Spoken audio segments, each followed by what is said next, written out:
j'ai une équipe de 15 personnes, le staff technique, avec le bureau national, donc c'est le bureau politique de décision de cette structure.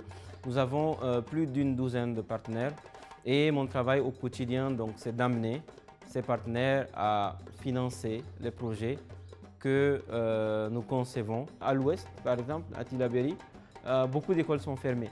Maintenant, comment s'assurer que les enfants qui sont à l'école quand même et pour lesquels les écoles sont fermées continuent à étudier? Alors nous avons mis en place un mécanisme grâce à des lecteurs MP5 et des chargeurs solaires, vu que c'est en zone rurale, il n'y a pas d'électricité. Le chargeur produit l'énergie pour charger l'appareil de l'enfant qui continue à étudier et procure de l'électricité, de la lumière pour la famille de l'enfant. Donc il y a beaucoup d'innovations que nous mettons en place, pour que ces défis liés aux barrières qui compromettent l'inclusion des personnes handicapées puissent être levés. Dans l'annuaire statistique du ministère de l'Éducation nationale, à l'école primaire, il y a un peu plus de 9000 enfants handicapés inscrits à l'école. Sur ces 9000 enfants inscrits à l'école, de manière tangible, plus de 2000 d'entre eux ont été identifiés et inscrits à l'école grâce au projet que nous mettons en œuvre. Ces enfants sont soutenus en matériel de technique, c'est-à-dire les béquilles, les verres correcteurs, les cannes blanches pour les enfants aveugles, les tricycles pour les enfants avec handicap physique ou les pommades solaires pour les enfants atteints d'albinisme. La petite pierre, la toute petite pierre que je peux apporter à l'édifice du changement du monde, je voudrais l'apporter. Alors aujourd'hui, dans ma position actuelle, je travaille pour cela. Dans 2 ans, toujours peut-être directeur de programme mais avec beaucoup plus de programmes, beaucoup plus de projets, beaucoup plus de financement, une équipe beaucoup plus grande, avec beaucoup plus d'impact, beaucoup plus de résultats.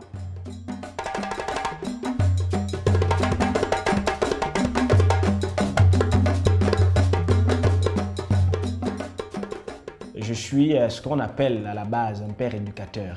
Le père éducateur, c'est un jeune identifié dans une communauté que l'on forme sur des domaines spécifiques et qui, à son tour, doit aller sensibiliser ses pairs pour qu'ils puissent avoir des comportements positifs.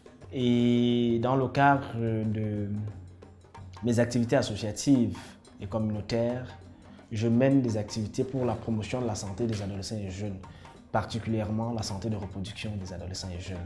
Il s'agit de sensibiliser les adolescents et jeunes sur les problèmes de santé qui les concernent, tels que le VIH-Sida, les IST, les grossesses précoces. Actuellement, par exemple, le réseau des jeunes, en collaboration avec certains partenaires, dont l'inspection médico-scolaire de la région du Sud Cameroun, qui fait des visites médicales dans les établissements scolaires d'enseignement secondaire et même primaire. On les accompagne pour faire la partie psychosociale. On sensibilise les élèves sur des questions de santé de reproduction, IST, VIH, consommation des stupéfiants et violences basées sur le genre, parce qu'il y a un lien avec la santé de reproduction.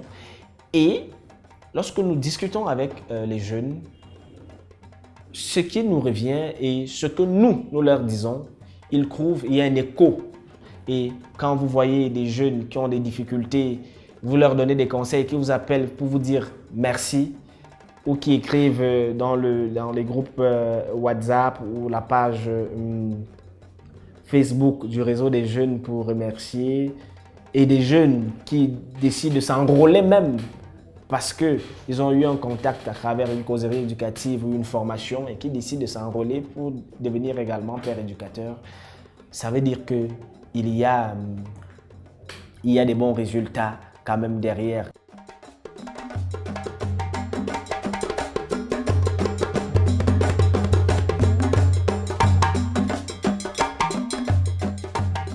D'abord, il faut savoir que le consortium Jeunesse Sénégal sont essentiellement dirigés par des jeunes et elles œuvrent pour les jeunes. Nous intervenons sur principalement 3 volets.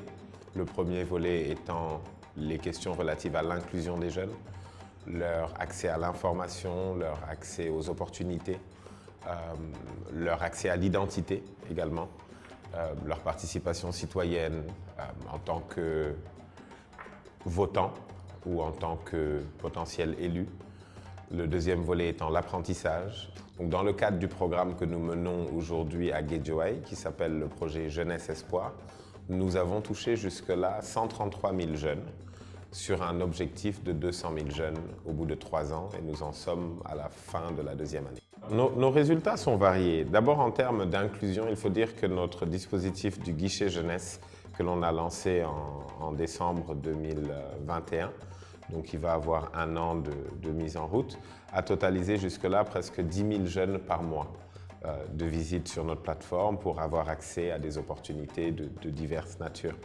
On a également, sur le volet entrepreneuriat, accompagné 416 jeunes aujourd'hui à créer leurs propres entreprises, leurs petites entreprises. Donc des jeunes qui exerçaient déjà en tant qu'entrepreneurs et qui se sont structurés et formalisés.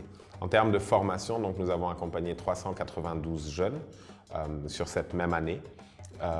Et puis, en termes de cohésion, je dirais, sociale, l'espace, le centre dans lequel nous sommes, enregistre entre 100 et 150 visites par jour, avec des fois des pics qui peuvent aller jusqu'à 300 jeunes qui utilisent et pratiquent cet espace-là.